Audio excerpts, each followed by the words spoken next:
Hi tears, welcome back. எல்லாரும் எப்படி இருக்கீங்க? நல்லா இருக்கீங்களா? இன்னைக்கு நம்ம வீடியோவில் நம்ம பார்க்க போகிறது நல்ல சாஃப்டாக பஞ்சான இட்லி.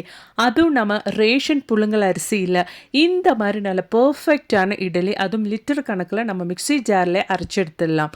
அதுக்காக வேண்டிட்டு வரும் அரை கிளாஸ் உளுந்து போதுங்க. அப்போ அதை நம்ம எப்படி செய்யறது அப்படின்றது பார்த்துடலாம். அப்போ வாங்க நமக்கு நேராக வீடியோக்குள்ளே போயிடலாம். அதுக்காக வேண்டிட்டு நான் எங்கள் ரேஷன் புழுங்கல் அரிசி இந்த ஒரு பவுலில் தாங்க அளந்து எடுத்திருக்கேன். 2 பவுல் அளவுக்கு எடுத்திருக்கேன். 2 பவுல் அளவுக்கு எடுத்ததுக்கு அப்புறமேட்டு நம்ம நல்லா ஒன்று வாஷ் பண்ணி எடுத்துக்கலாம். உங்களுக்கு கொஞ்சம் கூடுதல் தேவைப்படுது அப்படின்னா நீங்கள் அதுக்கு தகுந்த மாதிரி நம்ம எடுக்கிற அந்த ஒரு அளவு கூட்டி எடுத்துக்கோங்க. அவ்வளோதான். நல்லா நம்மளோட ரேஷன் புழுங்கல் அரிசி நம்ம கழுவி எடுத்தாச்சு. இப்போ ஒரு 4லேருந்து 5 ஹவர் வரைக்கும் நம்ம இது நல்லா ஒன்று ஊற வச்சிடலாம். அதுக்கப்புறமேட்டு தான் நம்ம இதை பயன்படுத்த போகிறோம். இனி நமக்கு தேவையானது உளுந்து தான். உளுந்து நம்ம அந்த ஒரு புழுங்கல் அரிசி அளந்த அதே பவுலில் ஒரு அரை பவுல் அளவுக்கு தான் எடுத்திருக்கோம். அதோடவே ஒரு 1/4 டீஸ்பூன் அளவுக்கு வெந்தயம் சேர்த்துக்கலாம். இப்போ உளுந்தும் வெந்தயம் நல்லா வாஷ் பண்ணிட்டு தான் நம்ம அது ஊறுறதுக்காக வைக்க போகிறோம். அப்போ தான் நமக்கு அந்த ஊர்ன தண்ணியிலே உளுந்தும் அது மாதிரி வெந்தயம் நல்லா அரைச்செடுக்க முடியும். உளுந்து நமக்கு சீக்கிரமாகவே ஊறி வந்துடும். இருந்தாலும் நம்ம அரிசி கூட தான் சேர்த்து அரைக்க போகிறோம் அப்படின்றதுனால நம்ம ரெண்டும் ஒரு 4லேருந்து 5 ஹவர் வரைக்கும் ஊற வச்சிடலாங்க. வெளியிலே ஊற வச்சிடலாம். அதாவது ஃப்ரிட்ஜில் வைக்கணுன்ட்டு அவசியம் கிடையாது. நமக்கு வெளியிலே நம்மளோட உளுந்து ஊற வச்சிடலாம். நான் 5 ஹவர் ஊறதுக்காக வச்சுருந்தேங்க. நம்மளோட ரேஷன் புழுங்கல் அரிசி நல்லாவே ஊறி வந்துருச்சு. உங்களுக்கு பார்த்தாலே தெரியும். இப்போ நம்மளோட அரிசி நல்லா ஒன்று வடிகட்டி எடுத்துடலாம். அதாவது சுத்தமாக தண்ணியே இல்லாதபடி நம்ம சாப்பாடெல்லாம் வடிகட்டுற அந்த ஒரு வடிகட்டியில் போட்டு நம்மளோட அரிசி புழுங்கல் அரிசி நல்லா இந்த மாதிரி நீங்கள் நல்லா ஒன்று தண்ணியே இல்லாதபடி வடிச்சு எடுத்துக்கோங்க. அதாவது நமக்கு தேவையானது அந்த புழுங்கல் அரிசியில் இருக்கிற அந்த ஒரு ஈரப்பதம் மட்டும்தான். அந்த ஈரப்பதம் வச்சு தான் நம்ம அரைச்சி எடுக்குவோம். பாருங்க, இந்த அளவுக்கு ஈரப்பதம் நமக்கு இருந்தால் போதுமானது. இப்போ நம்ம ஈரப்பதத்தோடு இருக்கிற அந்த ஒரு புழுங்கல் அரிசி மிக்ஸி ஜாரில் போட்டு அடித்து எடுத்துடலாம். அதாவது புட்டுக்கெல்லாம் நம்ம எப்படி அந்த ஒரு அரிசி அரைச்சி எடுப்போமோ அந்த மாதிரி சுத்தமாக தண்ணியே சேர்க்காம அந்த ஒரு ஈரப்பதத்திலே நம்ம அரைச்சி எடுக்கணும். இந்த மாதிரி நம்ம அரைச்சி எடுத்துடணும். நல்ல குறப்பா நம்ம புட்டுக்கெல்லாம் எப்படி அரிசி அரைச்சி எடுப்போமோ அந்த மாதிரி தான் அரைச்சி எடுத்திருக்கேன். இப்போ நம்ம மிச்சம் இருக்கிற அரிசியும் இதே மாதிரி அரைச்சி எடுத்துடலாம். இனி நம்ம ஊற வச்சிருந்த உளுந்தும் நல்ல ஃபைனாக மையாட்டம் நம்ம அரைச்சி எடுக்கணுங்க. உளுந்து அரைக்கும் போது சாதாரணமாக இட்லிக்கெல்லாம் நம்ம அரைக்கும் போது உளுந்தில் அவ்வளோ தண்ணி ஊற்ற மாட்டோம். நல்லா கெட்டியாக உளுந்து அரைச்சி எடுத்துருவோம். ஆனால் இந்த மாதிரி நம்ம இட்லி செய்யும் போது கொஞ்சம் கூடுதலாகவே நீங்கள் தண்ணி ஊற்றி அரைச்சி எடுத்துக்கோங்க.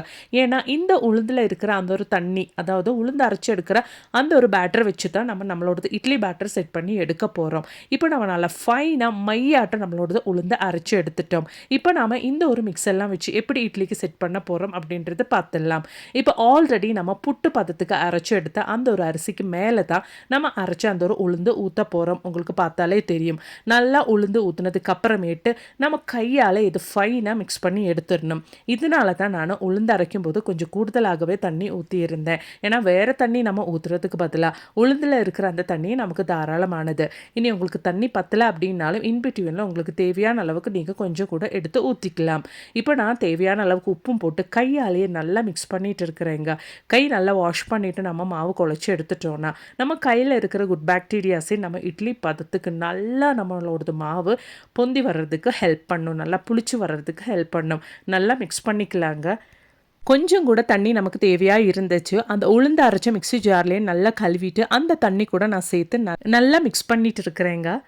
அவ்வளோதான். பாருங்கள், நல்ல பர்ஃபெக்டான கரெக்ட் கன்சிஸ்டன்சியில் நம்மளோட இட்லி பேட்டர் நம்ம ரெடி பண்ணி வச்சுட்டோம். நான் நைட்டு தான் இந்த ஒரு பேட்டர் ரெடி பண்ணிட்டு இருக்கிறேன். அடுத்த நாள் காலையில் பிரேக்ஃபாஸ்ட்டுக்காக வேண்டிட்டு இப்போ நம்மளோட பேட்டர் நல்லா புளிச்சு வர்றதுக்காக வேண்டிட்டு ஒரு குக்கருக்குள்ளே தாங்க நம்ம மாவு நான் இந்த மாதிரி இறக்கி வச்சுட்டு அந்த குக்கர் க்ளோஸ் பண்ணி கொடுக்க போகிறேன். அதனாலே நமக்கு ஓவர் நைட் ஒரு 8 ஹவருக்கு நம்ம இந்த குக்கருக்குள்ளே அந்த மாவு ரெஸ்ட் பண்ண வைக்கிறதுனாலேயே நல்லபடியாக நல்ல பர்ஃபெக்ட் கன்சிஸ்டன்சியில் நம்மளோட மாவு புளிச்சு வந்துடும்.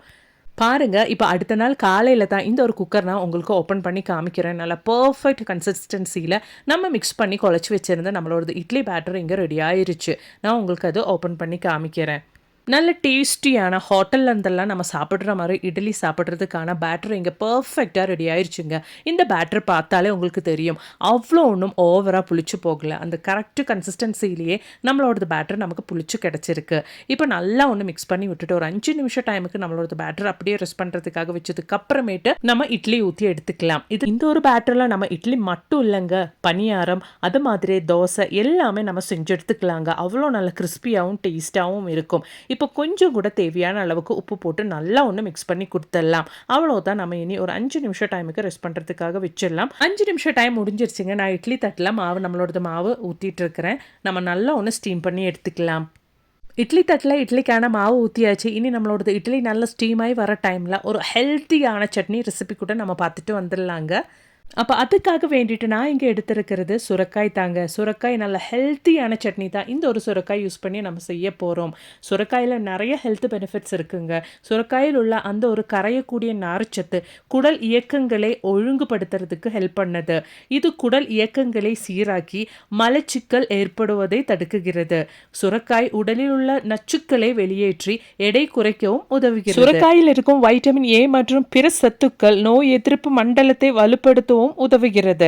அது மட்டும் இல்லைங்க, இதில் அதிக நீர்ச்சத்து இருப்பதால் உடல் நீர்ச்சத்தோடு இருக்க உதவுகிறது. அதோடவே சுரக்காய் ஜூஸ் குடல் அமைப்பிற்கு குளிர்ச்சியை அளிக்கிறது. அதோடவே அஜீரண கோளாறுகளுக்கு இது ஒரு சிறந்த தீர்வாக அமையவும் செய்கிறது. இது மாதிரி நம்ம சொல்லிக்கிட்டே போலாம். அவ்வளோ பெனிஃபிட்ஸ் நம்மளோட உடம்புக்கு இந்த ஒரு சுரக்காய் கொடுக்குகிறது. இந்த ஒரு சுரக்காய் வச்சு தான் நம்ம இன்னைக்கு நம்மளோட இட்லிக்கு ஒரு அருமையான சட்னி செய்ய போறோம். இப்போ சுரக்காயோட தோல் எல்லாம் நம்ம நீக்கியாச்சு. அது மாதிரி சுரக்காயோட அந்த உள்பகுதியும் நம்ம க்ளீன் பண்ணி எடுத்துட்டோம். இப்போ நம்மளோட சுரக்காய் குட்டி குட்டியாக கட் பண்ணி எடுத்துடலாம். இப்போ நான் சுரக்காய் இந்த மாதிரி கட் பண்ணி எடுத்துட்டேன். நல்லா கழுவி எடுத்துக்கலாம். இது யூஸ் பண்ணி நம்ம இனி எப்படி சட்னி செய்ய போகிறோம் அப்படின்றது பார்த்துடலாம். அதுக்காக வேண்டிட்டு அடுப்பில் நான் கடாய் வச்சுட்டேன். கடாயில் நான் 1 டேபிள் ஸ்பூன் அளவுக்கு கோகோனட் ஆயில் தாங்க ஊற்றியிருக்கேன். கோகோனட் ஆயில் நல்லா ஒன்று சூடானதுக்கு அப்புறமேட்டு காரத்துக்கு தேவையான பச்சை மிளகு நான் 2 ஆட் பண்ணியிருக்கேங்க. அந்த ஒரு பச்சை மிளகா நல்ல எண்ணெயில் இந்த மாதிரி நல்லா ஒன்று சூடாகி வரட்டும். அதுக்கப்புறம் நம்ம சேர்த்து கொடுக்க போகிறது இந்த மாதிரி 4 பல் அளவுக்கு பூண்டு, அது மாதிரி சின்ன துண்டு இஞ்சி கூட நம்ம சேர்த்து கொடுத்துடலாம். இனி நம்ம சேர்த்து கொடுக்க போகிறது பாதிக்கு பாதி, அதாவது கொஞ்சம் சின்ன வெங்காயம் கொஞ்சம் பெரிய வெங்காயம் ரெண்டும் ஈக்குவலாக நான் சேர்த்து கொடுத்துருக்கேன். அப்போ தான் நம்மளோட சட்னிக்கு நல்ல டேஸ்ட் இருக்கும். இப்போவே நமக்கு தேவையான அளவுக்கு சால்ட்டு கூட சேர்த்துடலாம். அப்போ தான் நம்மளோட வெங்காயம் சீக்கிரமாகவே நமக்கு வதங்கி கிடைக்கும். வெங்காயம் ஓரளவுக்கு வதங்கினதுக்கு அப்புறமேட்டு நம்ம குட்டியாக கட் பண்ணி வச்சுருக்க நம்மளோட சுரக்காய் நம்ம வெங்காயத்துக்கு மேலே போட்டுடலாம். நல்லா வதங்கி வரணும் நம்மளோட சுரக்காயும். ஒரு 5லேருந்து 10 நிமிஷம் டைம் வரைக்கும் நீங்கள் சிம்மிலே போட்டுட்டு அப்படியே மூடி போட்டு வச்சுக்கோங்க. நல்லா நம்மளோட சுரக்காய் வெந்து கிடைக்கும். அதுக்கப்புறமேட்டு நம்ம சட்னிக்கு அரைச்சிட்டோன்னா அவ்வளோ நல்ல டேஸ்ட்டாக இருக்குங்க. இப்போ ஒரு 5லேருந்து 10 நிமிஷம் டைமுக்கு நம்ம லோ ஃப்ளேமில் அப்படியே விட்டுடலாம். கட் பண்ணி சேர்த்து நம்மளோட சுரக்காய் ஓரளவுக்கு நல்லா வதங்கி வந்தாச்சு. இந்த ஸ்டேஜில் நம்ம சின்ன கைப்பிடி அளவுக்கு மல்லி இலை, அது மாதிரி ஒரு 4-5 கருவேப்பிலை கூட போட்டு விட்டுக்கலாம். அவ்வளோதான். நல்லா ஒன்று மிக்ஸ் பண்ணி விட்டுட்டு ஃப்ளேம் ஆஃப் பண்ணிக்கலாம். ஃப்ளேம் ஆஃப் பண்ணதுக்கு அப்புறமேட்டு அந்த சூடோடவே நம்ம ஒரு 3 டேபிள் ஸ்பூன் அளவுக்கு பொட்டுக்கடலை தாங்க சேர்த்து கொடுக்குறோம். அந்த ஃப்ளேம் ஆஃப் பண்ணதுக்கு அப்புறமேட்டு தான் நம்ம பொட்டுக்கடலை சேர்த்து கொடுக்குறோம். பொட்டுக்கடலை சேர்த்து கொடுத்ததுக்கு அப்புறமேட்டு இந்த மாதிரி நல்லா ஒன்று மிக்ஸ் பண்ணி விட்டுக்கோங்க. அவ்வளோதான். நம்மளோட டேஸ்டியான ஹெல்த்தியான சட்னிக்கு தேவையான இன்க்ரீடியன்ட்ஸ் எல்லாம் இங்கே ரெடி ஆயிருச்சு. இப்போ நல்லா ஒன்று ஆறுனதுக்கு அப்புறமேட்டு மிக்ஸி ஜாரில் போட்டு நல்லா நம்ம அரைச்செடுத்தால் போதும், நம்மளோட சட்னி ரெடி ஆயிரும். அவ்வளோதான் பாருங்கள். ஓரளவுக்கு ஒன்று சூடானதுக்கு அப்புறமேட்டு நான் நம்மளோட சட்னிக்கான இன்க்ரீடியன்ஸு மிக்ஸி ஜாருக்கு மாற்றுறேன். ஓரளவுக்கு சூடாக இருந்தால் தான் நமக்கு நல்லா ஃபைனாக அது அரைஞ்சு கிடைக்கும். நீங்கள் சட்னிக்கெல்லாம் அரைக்கும் போது நல்லா சூடான தண்ணியிலே அரைச்சிக்கோங்க. அதாவது கொதிக்க தண்ணி இருக்கணும்ன்ட்டு அவசியம் இல்லை. ஆனால் சூடு பண்ணதுக்கு அப்புறமேட்டு அந்த ஒரு வெதுவான சூட்டில் நீங்கள் சட்னிக்கு அரைச்சி எடுத்துட்டிங்கன்னா உங்களோட சட்னிக்கு நல்ல டேஸ்ட் இருக்கும். அவ்வளோதான். நல்ல கெட்டியான ஹெல்த்தியான டேஸ்டியான சட்னிக்கு ரெடி ஆயிருச்சு. மினிமம் ஒரு 5லேருந்து 6 பேர் வரைக்கும் தாராளமாக சாப்பிட்லாங்க. நல்ல கிறிஸ்பியான தோசைக்கும் நல்ல சாஃப்டான இட்லிக்கும் அது மாதிரி பணியாரம் சப்பாத்தி எல்லாத்துக்கூடையும் நல்ல டேஸ்ட்டாக இருக்குங்க இந்த ஒரு சட்னி. இனி நம்ம இந்த ஒரு சட்னியில் கடுகு கருவேப்பிலை போட்டு தாளிச்சா மட்டும் போதும். நல்ல டேஸ்டியான ஹெல்த்தியான நம்மளோட சுரைக்காய் சட்னி இங்கே ரெடி ஆயிருச்சு. கண்டிப்பாக நீங்களும் ட்ரை பண்ணி பாருங்கள். பிடிச்சிருந்தா மறக்காம ஒன்று லைக் பண்ணுங்க. அவ்வளோதான், நல்லா சாஃப்டான பஞ்சாட்டம் இட்லியும் நமக்கு இங்கே ரெடி ஆயிருச்சு. கண்டிப்பாக ட்ரை பண்ணி பாருங்க. பிடிச்சிருந்தா மறக்காம ஒன்று லைக் பண்ணுங்க ஃப்ரெண்ட்ஸ். இந்த ஒரு பேட்டர்ல நம்ம நல்ல சாஃப்டான இட்லி, கிறிஸ்பியான தோசை, பணியாரம் எல்லாம் செஞ்சு எடுத்துடலாம். இந்த ஒரு வீடியோ உங்களுக்கு பயனுள்ளதாக இருந்துச்சுன்னு தோணுச்சுன்னா மறக்காம ஒன்று லைக் பண்ணுங்க. அதோடவே உங்கள் ஃப்ரெண்ட்ஸ் அண்ட் ஃபேமிலி கூட ஷேர் பண்ணி சப்போர்ட் பண்ணுங்க ஃப்ரெண்ட்ஸ். தேங்க்ஸ் ஃபார் வாட்சிங்.